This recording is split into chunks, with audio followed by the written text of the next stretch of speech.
Hello students, welcome back again.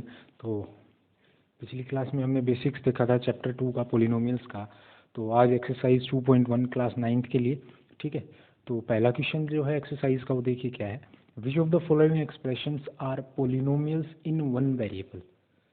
पहली बात तो ये कह रहा है कि ये जो हमें एक्सप्रेशंस दिए हैं इनमें से पहली बात तो वो क्या है, पोलिनोमियल होना चाहिए। फिर उसके बाद दूसरी जो कंडीशन है वो किस में होना चाहिए, इन वन वेरिएबल, एक ही वेरिएबल में होना चाहिए। एंड विच आर नोट, उसके बाद कह रहा है state the reason for your answer. अगर वो नहीं है तो उसके लिए हमें उसका आंसर देना है। तो देखिए पहले तो हमें बताना होगा वो पोलिनोमियल है या नहीं, ठीक है। तो देखते हैं, पोलिनोमियल होने के लिए मैंने आपको कंडीशन बताई थी कि जो हमारा वेरिएबल है एक्स, उसकी जो पावर n है, ये जो n है ये क्या होना चाहिए, नॉन नेगेटिव इंटीजर होना चाहिए, ये कह दें।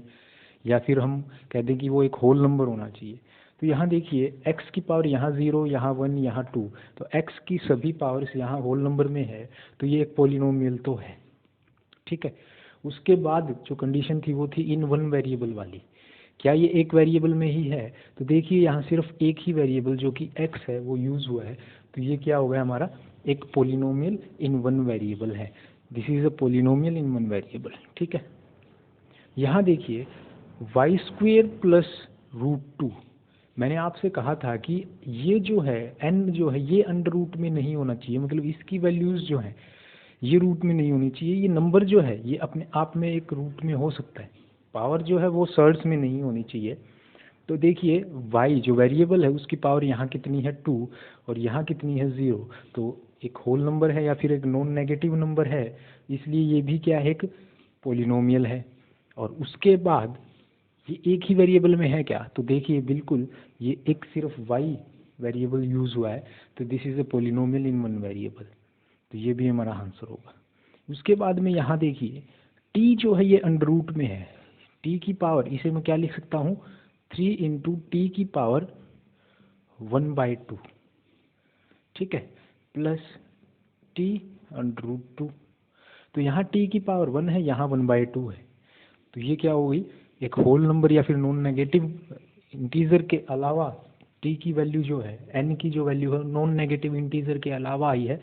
Therefore this is not a polynomial, ये पोलिनोमियल ही नहीं है हमारे पास, ठीक है। तो वन वेरिएबल की बात तो हम करेंगे ही नहीं, क्योंकि हमें क्या कहना है, पहले तो हमें ये बताना है कि वो पोलिनोमियल है या नहीं, उसके बाद में बताना है कि वो एक वेरिएबल में है या नहीं, इन वन वेरिएबल है या नहीं। तो this is not a polynomial, क्यों, बिकॉज द पावर या फिर degree of n, the power of variable is not a whole number या फिर not a positive non negative number, ठीक है। y प्लस 2/y, इसे मैं क्या लिख सकता हूँ, y प्लस 2 इंटू वाई की पावर -1। ये y नीचे है, इसे ऊपर लेके आएंगे तो पावर कितनी हो जाएगी, -1। तो फिर से देखिए पावर जो है वो क्या आ गई हमारी, -1, मतलब नॉन नेगेटिव इंटीजर होना चाहिए था, ये तो नेगेटिव इंटीजर में आ गई, तो इसलिए ये हमारा क्या नहीं होगा, एक पोलिनोमियल नहीं होगी, ठीक है। So this is not a polynomial, ये पोलिनोमियल नहीं है।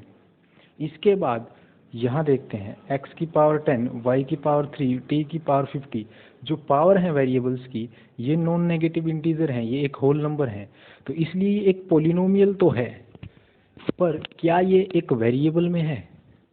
तो देखिए x, y और t, यहाँ पे कितने वेरिएबल हो गए हमारे पास, 3, तो इसमें this is not a polynomial in one variable, हम क्या कहेंगे, दिस इज अ पोलिनोमियल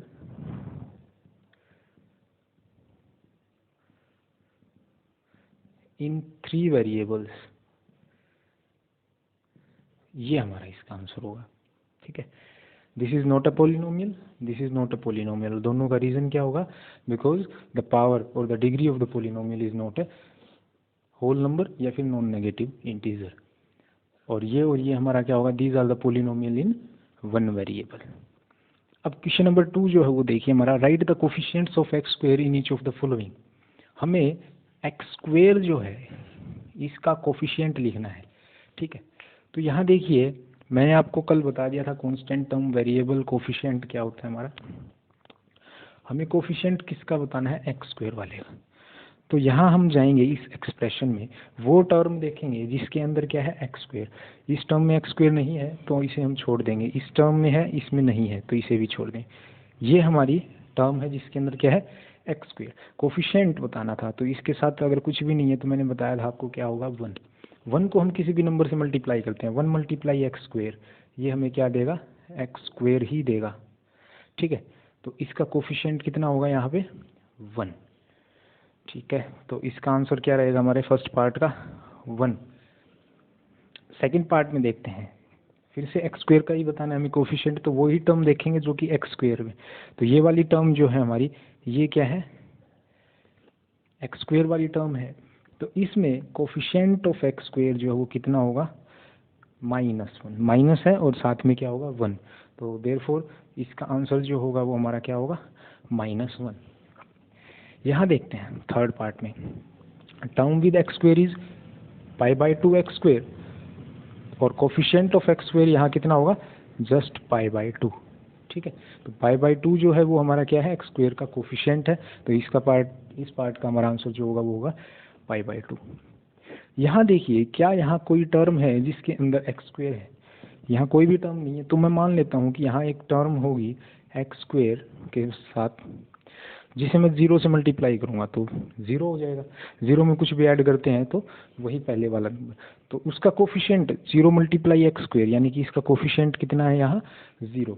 अगर कोई भी टर्म ऐसी है जो कि हमारी एक्सप्रेशन में आई नहीं है और उसका वो अगर कोफिशिएंट पूछ लेता है तो उसका कोफिशिएंट जो है हम क्या कहेंगे 0, तो 0 is the answer for this part.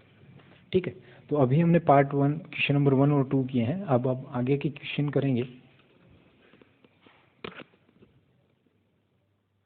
हाँ, तो देखिए अगला क्वेश्चन जो है हमारा third, give one example each of a binomial of degree 35 and a monomial of degree 100। तो हमें 2 एग्जांपल देने हैं, पहला जिसमें बाइनोमियल होना चाहिए, बाइनोमियल होना चाहिए मतलब उसके अंदर कितनी टर्म होनी चाहिए 2 टर्म होनी चाहिए हमारी, और उसकी डिग्री जो है वो कितनी कह रहा है 35। तो डिग्री 35 मतलब हाईएस्ट पावर कितनी होनी चाहिए 35। तो पहली टर्म जो है उसे हम कुछ भी ले सकते हैं, x की पावर 35,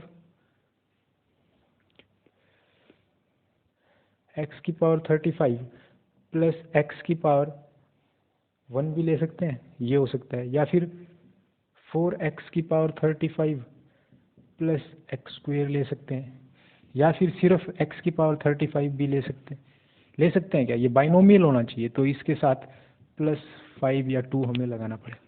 इन तीनों में से कोई भी आप एक एग्जाम्पल इसके लिए ले सकते हैं।